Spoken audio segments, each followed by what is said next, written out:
You see, fear is when you say, I'm about it. But when it's time to be about it, you just bout. You ain't the other about it. You find out that you start thinking about your family. You start thinking about what you got. You start thinking about your job. You start thinking about your status in the community. You start thinking about what your family members are going to say. You start thinking about all of that, and that stops you from doing anything, except talking about it, except getting an angry face about it, except expressing that you're appalled about it. That's the fear that you have, the fear of what happened to your ancestors, what happened to people that you know in your family, things that you done seen that now that it's your turn, especially anybody that steps into this space, scares you. So you express it in all kinds of ways. You ridicule, you tear down, you attack, because this may force you to confront your fear. The fear that we want to replace that with is a different type of fear. You see, the first, you got to understand F.E.A.R, fear. Well, your F is our freedom. We want our freedom.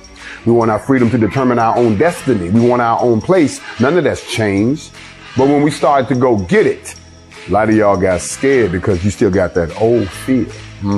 Because the other letter is E. That's the education. And that's what you were getting. You were getting educated in such a way that you were being elevated in such a way that things were being illuminated to show us the way back to our freedom, our salvation, which is embedded in the education. So understanding where you came from, understanding where you are is going to help us figure out where we need to go.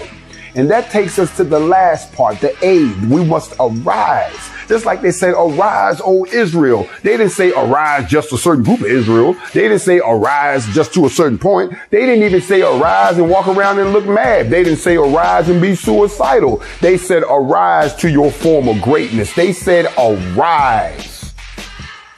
Last but not least, once you've done the F, the E, and the A, you are now in a position to get to the R, which is the reparations, which is the reparations and restitution, which is the rebuilding, which is the reconstructing, which is the renovation of our minds. It's all of those things, F.E.A.R. Lose the fear that was put into you for the last 400 years. Lose the self-hate against your own kind that makes you act like we're our own worst enemy and keep proving to everybody that we are. Lose that fear and replace it with F.E.A.R, our freedom, our education, arising to receive our reparations and everything else that's owed to us.